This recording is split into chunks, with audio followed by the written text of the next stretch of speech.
오늘 말씀은 성경의 7절 시작과 함께 빌라델비아 교회에 주신 말씀이다, 편지다 이렇게 말씀하고 있습니다. 7절이 빌라델비아 교회의 사자에게 편지하라는 말씀으로, 즉 빌라델비아 교회를 향한, 지금도 저 소아시아였던, 과거에는 로마 제국 시대였고 지금의 터키의 이 튀르키의 수도 이스탄불은 과거에 콘스탄티노플이라고 해서 동로마 제국의 수도 아니었습니까? 그러니까 로마 제국의 영토 안에 있었습니다. 이 빌라델비아 교회는, 그 지역은 지금도 이 소아시아였던 이 튀르키예 안에 있습니다. 그런데 이 빌라델비아 교회의 사자에게 편지하라, 이 말씀을 보니까 빌라델비아 교회를 향해서 주는 말씀인데요, 이때 주님의 모습을 이렇게 기록하고 있습니다. 거룩하고 진실하사 다윗의 열쇠를 가지신이라고 소개하고 있습니다. 우리 주님을 소개할 때 그분은 어떤 분이야? 그분은 축구를 잘하는 분이야. 그분은 계산이 빠른 분이야.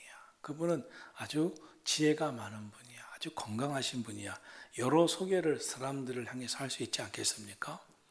그런데 빌라델비아 교회를 향해서 말씀하고 계신 주님을 이렇게 표현하고 있습니다. 지금 우리는 요한계시록에 나오는 7교회에 보낸 편지를 통해서 그 7교회에 보내는 편지를 주님이 보내시는데, 그 주님이 어떤 분이라고 묘사하는 게 다 다른 거예요. 그냥 한 예수님, 한 주님이 아니라 그 주님의 묘사가 다 다른데, 빌라델비아 교회를 향해 편지를 쓰시는 주님을 다윗의 열쇠를 가지신 분이라 이렇게 소개하고 있고, 다윗의 열쇠를 가진 그분이 문을 열면 닫을 사람이 없고, 그분이 문을 닫으면 열 사람이 없다 그랬습니다. 여러분, 다윗을 아시죠? 다윗은 누굽니까? 구약 성경에서 하나님 마음에 합한 자다, 가장 위대한 왕이었다. 우리는 그런 인물로 알고 있습니다. 대표적으로 이 다윗은 어린 소년이었을 때 거인 장수 골리앗을 쓰러뜨리죠. 작지만 강한 사람, 이것이 다윗이었습니다. 그런데 이 다윗을 구약 성경은 많은 부분에서 장차 오실 그리스도 예수를 상징하는 예표된 인물로 묘사했습니다. 그래서 예수님을 다윗의 자손으로 오시는 이라 이렇게 소개했습니다. 다윗의 자손으로 오시는 예수, 또 다윗의 열쇠를 가지신 분, 하나님 마음에 합하였던 그 다윗의 열쇠를 가지신 분, 이분은 곧 예수 그리스도를 상징하고 예표했는데, 바로 그 주님을 지금 이렇게 소개합니다. 그리고 열쇠를 가지신 분이다 이렇게 말씀합니다. 여러분, 열쇠가 갖고 있는 의미가 뭡니까? 요즘은 열쇠를 우습게 여기죠. 그래서 열쇠 다 팽개쳐 버리고 요즘에 이제 띠띠띠띠띠 하고, 심지어 지문하고, 또 어떤 집에 가면 눈으로 이렇게 합니다. 심지어 이제 핸드폰도 그렇게 하고, 요즘은 자동차도 열쇠를 이제 안 갖고 오는 자동차가 많아졌습니다. 테슬라는 다 그렇게 열쇠를 없고 핸드폰으로, 그죠? 열죠? 이 정도는 다 알고 있죠. 네. 그런데 옛날에 열쇠는 어떤 것을 상징했습니까? 옛날에 높은 지위의 부잣집 집안에서는 집안 곳간 창고 열쇠를 누가 쥐었느냐, 그가 실제적인 힘을 가진 사람이었습니다. 옛날 열쇠는 이따만한 거 아시죠? 딱 들고 그 집안의 시어머니가 딱 들고, 나 힘이 있다는 거죠. 이 열쇠 가졌다는 거죠. 집안의 곳간 창고 열쇠를 가지고 내가 열어야 뭘 준다는 거죠. 그 시어머니가 늙어 기력이 다 쇠할 때, 그러면 시어머니가 큰 며느리에게 곡간창고 열쇠를 줍니다. 이 시어머니가 착하신 분이거나 큰 며느리를 사랑하면 그래 냈다. 이제 너가 이 집안의 열쇠를 가져야지. 하지만 시어머니가 아주 못됐고 며느리에게 주고 싶지 않으면 이 열쇠를 내가 줘야 하는구나 하면서 지게 되죠. 그렇죠? 응? 그러면 며느리는 꼭 참고 있다가 그 열쇠 딱 가로채고 이제는 내가 주인입니다. 이렇게 하면서 이제 팽팽한 라이벌 구도에서 쭉 올라가죠, 며느리가. 그게 열쇠였습니다. 열쇠를 가지고 있다는 것은 그 집안을 책임지는 거고 힘을 가졌다는 것입니다. 그런데 그 열쇠를 가진 분, 다윗의 열쇠를 가진 분, 다윗은 말씀드렸지만 예수님을 예표했고 메시아를 상징했습니다. 메시아는 우리를 구원하시는 분, 우리를 천국으로 인도하시는 분을 의미합니다. 그 분이 열쇠를 가졌다. 그분이 열쇠를 가지고 열면 닫을 사람이었고 그분이 열쇠를 가지고 닫으면 열 사람이 없다는 것은 천국의 문, 천국의 열쇠를 가졌다. 천국은 양의 문이 되신 예수님을 통하여만 들어갈 수 있는 것이 분명하죠. 이것을 전하고 있는 겁니다. 그런데 그분이 메시아 되신 주님이, 천국 열쇠를 가지신 주님이 이 빌라델피아 교회의 문을 활짝 열어놓으셨대요. 주님이 열어놓으셨다. 성경에서 연다는 것은 아주 큰 의미가 있습니다. 하늘 문을 연다. 축복의 문을 연다. 은혜의 문을 연다. 주님이 인정하시는 교회, 주님이 구원의 문을 활짝 열어놓고 이 교회는 주님이 인정하시고 이 교회에 들어오면 반드시 천국에 들어가는 교회가 될 것이라고 주님이 인정하신 교회가 바로 필라델피아 교회였던 것입니다. 사실 교회 안에 들어와도 암묵적인 보이지 않는 천국의 닫힌 문이 있는 교회도 있고 신앙생활하는 성도인데도 천국에 들어가지 못한 그 하늘문이 막혀버려 신앙생활을 헤매는 교인들도 있는 것이 사실입니다. 이 땅에 많은 교인들이, 많은 교회가 정말 천국을 향한 문이 열렸을까? 축복의 문이 열렸을까? 축복의 문이 열린 교회요 성도라면 어떻게 저렇게 신앙생활하면서 저럴 수 있을까? 하는 분들도 많습니다. 그런데 이 빌라델비아 교회는 주님이 완전히 인정하셨어요. 주님이 천국 문을 열어놓고 은혜의 문을 열어놓고 축복의 문을 열어놓고 그 열쇠를 주신 그분이 이 교회를 인정하여 문을 활짝 열어놓으셨다고 하시고 있습니다. 그러니까 빌라델비아 교회는 어떤 교회요? 주님이 인정하신 교회예요. 축복하시는 교회예요. 빌라델비아 교회 교인들은 어떤 교인들이에요? 주님이 사랑하시고 축복하기로 작정하신 교인들이었습니다. 우리 교회가 이렇게 하나님 앞에, 주님 앞에 인정받기를 축원합니다. 여러분들이 이렇게 주님 앞에 인정받으시고 하나님이 축복의 문을 여러분의 삶에 보이지 않는 그 문을 다 열어놓으신 그런 여러분을 볼 때 와, 참 훌륭하다. 어디를 가도 사람들 앞에 인정받고 사랑받고 참 이렇게 인정받는 사람들이 된다면 우리는 이렇지 않습니까? 사람을 볼 때 저 사람하고 나하고 뭐가 다르길래 저 사람은 인정하고 나는 인정 안 하지? 주님이 열어놓으신 사람은 다른 거예요.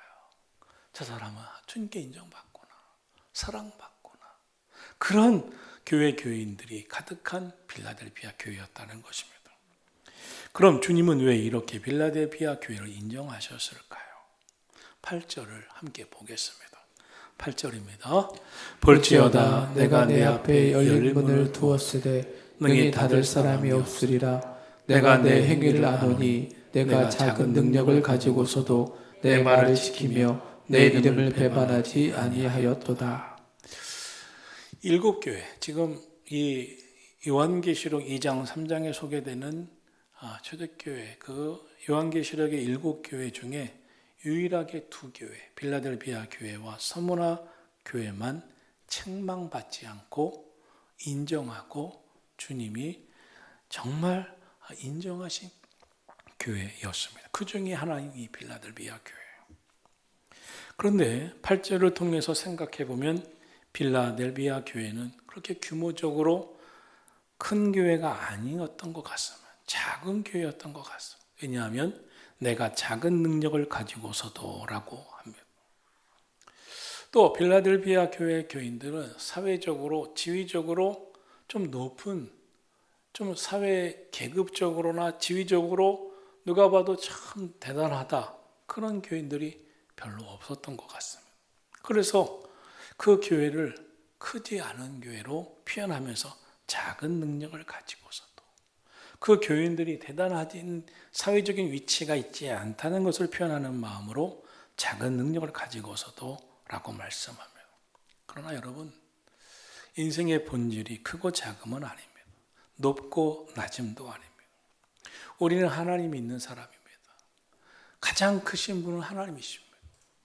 가장 높으신 분은 하나님이십니다. 그럼 가장 크신 하나님을 믿는 우리들, 가장 높으신 하나님을 믿는 우리들은 하나님이 높여주시면 됩니다. 하나님이 축복해 주시고 크게 해주시면 됩니다. 그럼 우리에게 필요한 게 무엇입니까? 내가 높은 게 아니에요. 내가 큰 게 아니에요. 하나님 믿는 믿음의 순수함, 주님 말씀과 그 뜻에 어떻게 순종하며 사는가의 여부, 이 믿음이 너무나 중요합니다. 더군다나 그 시대는 로마 제국 시대였습니다. 로마 제국 시대에 대부분은 기독교에 대한 극심한 박해가 있었습니다. 그래서 예수님도 로마 병정에게 끌려가 십자가에 못 박혀 죽으시죠. 그런 박해 시대에 다른 어떤 지역보다도 더 무서운 핍박을 받았던 지역이 빌라델비아 지역이었습니다.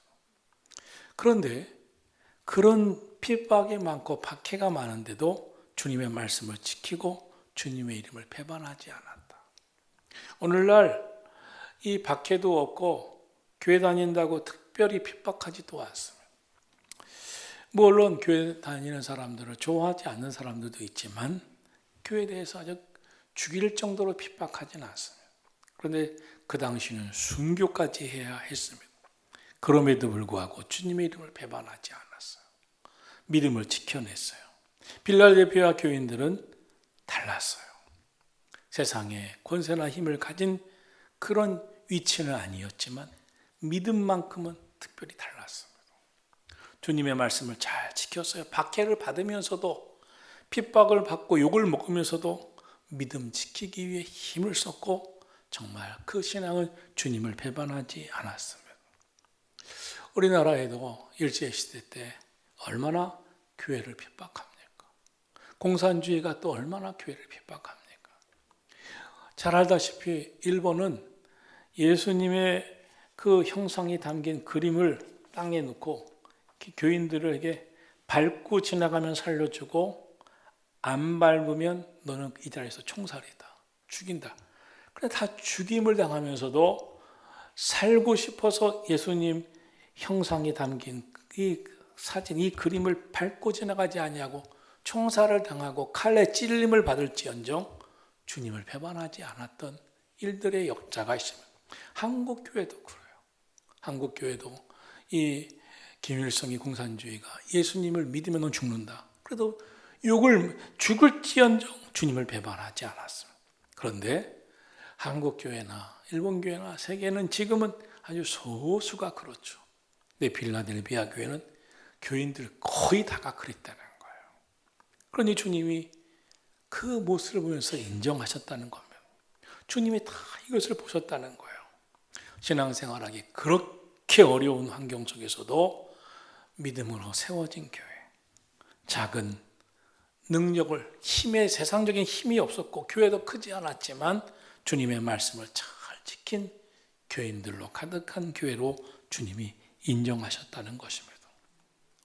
사랑하는 성도 여러분, 우리가 신앙생활하면서 우리 교회가 어떤 모양으로든지 우리의 믿음을 주님이 보시면서 인정하시고 여러분의 신앙을 통해서 주님이 기뻐하시는 신앙생활 그렇게 인정받게 되기를 주의 이름으로 축원합니다. 주님은 특별히 이런 말씀을 9절에서 하셨습니다. 빌라델피아 교인들을 괴롭히던 유대인들 가운데 몇 사람이 회심하고 빌라델피아 교회에 돌아올 것이라고 했습니다. 사실 교회에 새 신자만 나와도 좋은데 교회를 핍박했던 사람들이 우리가 잘못했습니다.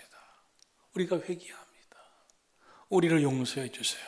라고 회개하고 돌아오면 얼마나 힘이 되겠습니까? 야, 우리 교회는 되나 보다. 우리 교회 주님이 살아 역사하시나 보다. 그 교회가 빌라델피아 교회였어요. 교회를 핍박했던 사람들이 막 돌아오면서 그냥 돌아와 옛날처럼 핍박한 게 아니라 우리가 죄인입니다. 우리가 잘못했습니다. 회개하고 돌아왔어요. 그것을 보면서 와, 주님이 이 빌라델피아 교회에 얼마나 역사하시는지 얼마나 사랑으로 함께 하시는지 너희는 알게 될 거라고 말씀하고 있습니다. 자, 교회를 힘들게 하고 박해 하던 사람들이 자기들이 다 잘못했다고 회개하고 돌아오는 교회, 그런 교회라고 생각해 보세요. 교인들도 교회 다니지 않는 사람들도 저마다 느끼는 겁니다. 이 빌라델피아 교회는 정말 주님이 그 안에 계시나 보다. 주님이 함께 하시는 교회인가 보다. 주님이 특별히 사랑하시는 교회인가 보다. 주님이 역사하시는 교회인가 보다. 저렇게 사탄의 편에서 교회를 힘들게 했던 사람들이 돌아오는 교회, 그리고 자기가 잘못했다고 회개하는 교회, 정말 뉘우치는 교회, 이런 교회는 주님이 역사하시는 교회지. 그렇다는 거예요. 주님이 사랑하시는 교회라는 것을 느낀다는 거예요. 우리 9절 말씀 볼까요? 9절 한번 천천히 읽어보세요. 시작. 보라, 사탄의 회당 곧 자칭 유대인이라 하나 그렇지 아니하고 거짓말하는 자들 중에서 몇을 내게 주어 그들로 와서 내 발 앞에 절하게 하고 내가 너를 사랑하는 줄을 알게 하리라. 거짓말했던 자들이 돌아와서 그들의 발 앞에 엎드려 절합니다. 죄송합니다. 회개합니다. 이것을 통해서 내가 너희를 얼마나 사랑하는 줄 알게 될 것이다. 그런데 그런 후에 주님께로 돌아온 그들, 또 이 빌라델피아 교회에 다가올 환난에 대해 말씀합니다. 그 시대는 워낙 교회의 핍박을 심했던 시대라 교회가 어려움을 당한다는 겁니다. 만약 교회가 부흥하고 많은 사람들이 회개하고 돌아오는 그런 이 역사가 나타난다면 사탄이 얼마나 회방하고 핍박하고 시험을 줄까요? 정말 많은 사람들이 몰려오고 와서 은혜 받고 회개하고 돌아오면 그 교회가 아주 부흥만할까요? 그렇지는 않죠. 사탄이 계속 역사합니다. 교회가 부흥하지 못하도록 교회에 문제가 되고 시험이 생기게 하려고 사탄이 역사하죠. 그런데 오늘 성경은 이렇게 말씀합니다. 그 시간에 주님이 지켜주실 것이다. 그 시간에 주님이 보호해 주실 것이다. 그게 빌라델피아 교회였습니다. 10절, 11절 말씀 같이 보겠습니다. 내가 나의 인내의 말씀을 지켰은즉 내가 또한 너를 지켜 시험의 때를 면하게 하리니 이는 장차 온 세상에 임하여 땅에 거하는 자들을 시험할 때라. 내가 속히 오리니 내가 가진 것을 굳게 잡아 아무도 내 멸관을 빼앗지 못하게 하라. 시험이 이 교회마다 극심한 시대가 온다는 거예요. 온 세상에 믿음 생활하는데 어려움이 온다는 거예요. 그런데 빌라델피아 교회는 인내하며 기다리며 주님의 말씀을 끝까지 배반하지 아니하고 지키고 있다는 거예요. 그것을 주님이 보시면서 지켜주시겠다. 이 시험을 면하게 해주시겠다. 내가 너희를 보호해 주겠다. 함께 해주겠다. 그리고 나는 속히 너희에게로 올 것이다. 그러니 너희도 믿음을 굳게 잡고 너희에게 주시는 주님이 주시는 축복의 면류관을 빼앗기지 말라. 이렇게 말씀하고 있습니다. 빌라델피아 교회는 어떤 교회였습니까? 주님이 그 문을 활짝 열어놓으신 열린 교회였습니다. 교회에 하늘을 향한 은혜의 문이 열리고 축복의 문이 열리고 세상을 향해서 선교적으로 세상의 선교의 문이 열린 교회였습니다. 빌라델비아 교회는 큰 교회는 아니었습니다. 세상에서 힘을 가진 대단한 교인들이 모이는 교회도 아니었습니다. 그러나 믿음만큼은 주님이 인정하셨습니다. 사탄은 핍박했고 믿음을 도전하는 일, 교회를 시험케 하는 일들이 많았지만 끝까지 믿음 지키고 주님이 그것을 보고 인정하시며 이제 주님이 지켜주시는 교회였습니다. 뿐만 아니라 주님은 말씀하십니다. 이 교회, 이 빌라델비아의 교회 교인들을 하나님은 주님의 성전의 기둥이 되게 할 것이다. 교회를 위해서 헌신하고 희생하고 믿음 지키고 봉사하는 이 교인들을 내가 기둥 같은 존재로 인정하고 쓰실 것이다. 이렇게 말씀합니다. 한번 볼까요? 12절 13절입니다. 시작. 이기는 자는 내 하나님의 성전의 기둥이 되게 하리니 그가 결코 다시 나가지 아니하리라. 내가 하나님의 이름과 하나님의 성 곧 하늘에서 내 하나님께로부터 내려오는 새 예루살렘의 이름과 나의 새 이름을 그의 위에 기록하리라. 귀 있는 자는 성령이 교회들에게 하시는 말씀을 들을지어다. 아멘. 끝까지 믿음으로 참고 이기는 자, 신앙으로 견디고 이겨내는 자, 내가 하나님의 성전의 기둥처럼 쓸 것이다. 결코 그가 나가지 않게 지켜줄 것이다. 빌라델비아 교회는 이렇게 작은 능력을 갖고도 정말 주님이 인정하시는 작지만 강했던 교회였습니다. 사실 우리 교회도 이 38평에서 개척하고 또 개척교회 상가를 전전할 때 늘 저도 그런 기도를 했습니다. 하나님, 상가교회지만 작지만 하나님의 은혜가 강한 교회, 작지만 믿음이 강한 성도들로 꽉 찬 교회, 작지만 하나님의 역사가 큰 교회 되게 해 주시옵소서. 그렇게 기도하다가 우리 지방, 이 평택 지방에서 큰 교회가 되어버렸습니다. 제일 큰 교회가 되어버렸습니다.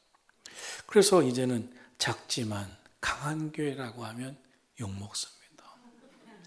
그래서 기도를 하는 거예요. 하나님, 어떤 교회가 돼야 됩니까? 하나님, 건물 큰 것 자랑하는 교회 되지 않게 하시고, 교인 수 조금 있는 것 자랑하는 교회 되지 않게 하시고, 정말 믿음 자랑하는 교회, 교회 안에 성도들이 사랑으로 뭉쳐서 주님을 위해 기도하는 교회, 헌신하는 교회, 충성하는 그 모습이 아름다운 교회. 정말 성도들이 서로 섬기고 서로 높여주고 서로 믿음을 격려하는 모습이 아름다운 교회 되게 해 주시옵소서.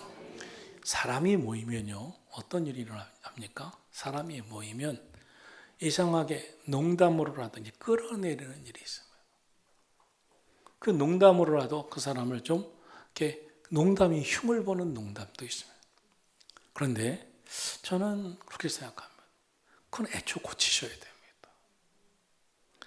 저보고 이럴 수 있습니다. 목사님, 제가 80인데 어떻게 고칩니까? 고칠 수 있습니다. 80이 돼도 고치셔야 됩니다. 천국 가서 계속 남을 끌어내시면 되겠습니까? 천국 갔는데 주님 생각보다 늙으셨네요 이러시면 되겠습니까? 안 되죠. 기왕이면 말을 예쁘게 하고 축복하는 말을 집사님 이렇게 기도를 잘해. 구구절절 은혜가 되네. 권사님은 참 찬양이 은혜가 돼. 찬양이 너무 은혜가 돼. 장로님은 그 헌신하는 모습이, 그 믿음 생활이 참 멋져요. 이렇게 서로 축복을 해야 됩니다. 여러분, 습관이 이게 좀 그런 거 있잖아요. 좀 이런 표현이 어떤가요? 습관이 구리신 분이 있습니다. 여러분, 그러면 안 됩니다. 이건 자기가 좀 알 겁니다. 모르면 옆 사람이 이렇게 알려주십시오. 우리가 믿음이 예뻐야 됩니다. 믿음 생활이.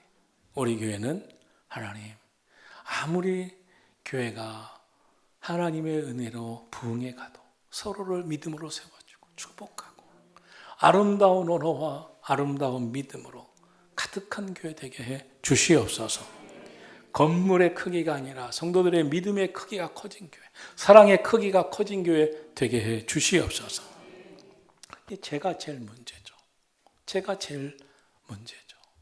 목사가 하나님을 뜨겁게 사랑하고 성도들님들을 뜨겁게 사랑하고 교회를 뜨겁게 사랑하고 말씀을 뜨겁게 사랑하고 어떻게 하면 하나님의 말씀을 더 하나님의 뜻대로 은혜롭게 증거할까 늘 고민하고 말씀 준비하고 어떻게 하면 잘 전할까 고민하는 그런 목사가 되어야 되죠. 그래서 여러분이 그렇게도 기도해 주시고 우리 교회를 위해서 기도할 때 하나님 무작정 부응하는 교회가 아니라 믿음이 큰 교회, 사랑이 큰 교회, 서로 겸손한 교회, 서로를 세워주는 교회, 하나님 앞에 기도의 소리가 크고 서로 비난하는 소리가 큰 교회가 아니라 기도 소리가 크고 찬양 소리가 크고 서로 격려하고 사랑하는 소리가 큰 복된 교회 되게 해 주시옵소서. 필라델피아 교회가 주님께 인정받았어요. 작지만 강한 교회로 인정받았어요. 사실 저는 부족한 목사입니다. 여러분도 그렇게 대단한 분들은 아니지 않습니까? 우리 다 부족합니다. 그러나 주님께 인정받고 칭찬받고 주님의 성전의 기둥처럼 쓰임받는 복된 성도들 다 되시기를 예수님의 이름으로 축원합니다. 하나님